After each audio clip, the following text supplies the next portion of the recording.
warahmatullahi wabarakatuh. Selamat datang di A Podcast. Sebelum lanjut ke podcast kami, saya akan memperkenalkan diri. Perkenalkan, nama saya Piki Ananda. Saya dari Polbangtan Medan, yang mana saya dari Prodi Penyuluhan Perkebunan Presisi. Dan bersama rekan-rekan saya, Hai, saya Widya Fardria Simatupang, mahasiswi Polbangtan Medan.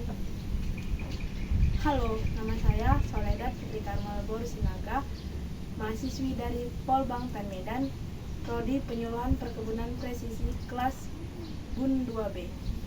baik, itulah perkenalan diri dari kami. Jadi dalam podcast kami kali ini, kami akan membahas tentang tanaman nilam. Kami akan membahas tentang potensi-potensi dari tanaman nilam, yang mana banyak masyarakat yang belum tahu tentang tanaman nilam, yang juga harga tanaman nilam ini cukup fantastis.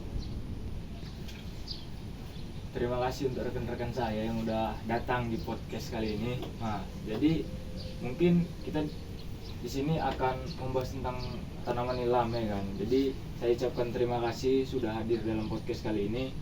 Mungkin kita akan membahas dari sejarah tanaman nilam sampai harga jual tanaman nilam.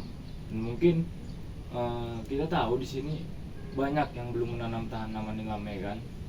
Mungkin untuk rekan Soledad, sejarah nilam itu gimana sih? Nah, nilam ini paling banyak tersebar luas di Indonesia, tepatnya di Sumatera Barat, yaitu terletak di Kabupaten Pasaman Barat. Nah, itu kan di Indonesia, ya kan. Jadi saya mau nanya, apakah itu tanaman nilam asli dari Indonesia? Apakah ada warga asing yang membawanya? Nah, sebenarnya tanaman nilam ini merupakan tanaman bawaan yang dibawa oleh Belanda. Belanda membawa tanaman nilam itu dari Filipina tahun 1985 ke Pasaman Barat, tepatnya di Sumatera Barat. Oh, begitu ya. Jadi untuk di daerah kita ini seperti di daerah Polbangtan Medan mungkin belum menanam tanaman nilam. Mungkin setelah podcast kita kali ini kita bisa menanam tanaman nilam, ya kan. Jadi kita bisa menyebar luaskan tanaman nilam ini kepada masyarakat yang mana tanaman nilam ini juga bermanfaat.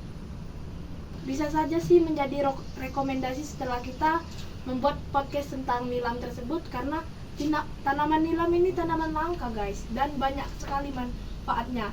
Seperti produk turunannya itu minyak atsiri, yang kita ketahui harganya juga cukup mahal di pasaran. Terima kasih rekan Soledad. Kemudian saya mungkin akan bertanya kepada rekan Widya, potensi tanaman nilam itu apa aja sih? Kan seperti yang kita ketahui ini, nilam itu sangat banyak dan harganya itu tidak murah, sangat mahal untuk dipasarkan. Potensi yang dimiliki oleh nilam ini adalah berbagai manfaat yang dimiliki oleh nilam, seperti minyak kapal, untuk pewangian dan lain-lain, sehingga harganya itu sangat fantastis kalau kita rupiahkan. Nah, tadi kan itu tentang potensi ya. Mungkin potensinya itu cukup baik bagi masyarakat yang ada di Indonesia, dan mungkin jika kita menanamnya itu potensi bagi masyarakat sekitar kita ini mungkin lebih baik lagi. Jadi saya ingin bertanya lagi, tantangannya itu apa sih untuk budidaya tanaman nilam ini? Jadi tantangan dari tanaman nilam ini sendiri untuk masyarakat yaitu satu, tentunya untuk lahan. Seperti yang kita ketahui, sekarang sudah jarang kita temui lahan-lahan kosong untuk membudidayakan tanaman nilam.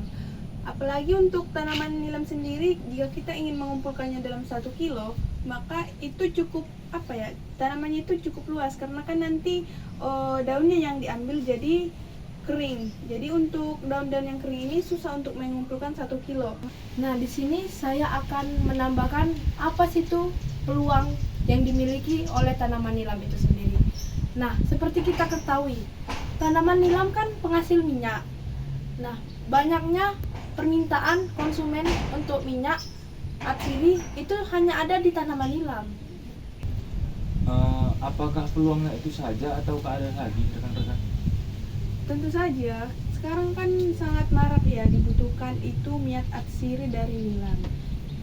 Mungkin sekarang potensi yang dimiliki oleh tanaman nilam ini sendiri yaitu maraknya pemesanan dari masyarakat untuk nilam ini, sehingga bisa digunakan untuk obat herbal, pewangian dan lain-lain. Wah, peluangnya cukup baik ya. Mungkin kita bisa lanjut ke pembahasan selanjutnya.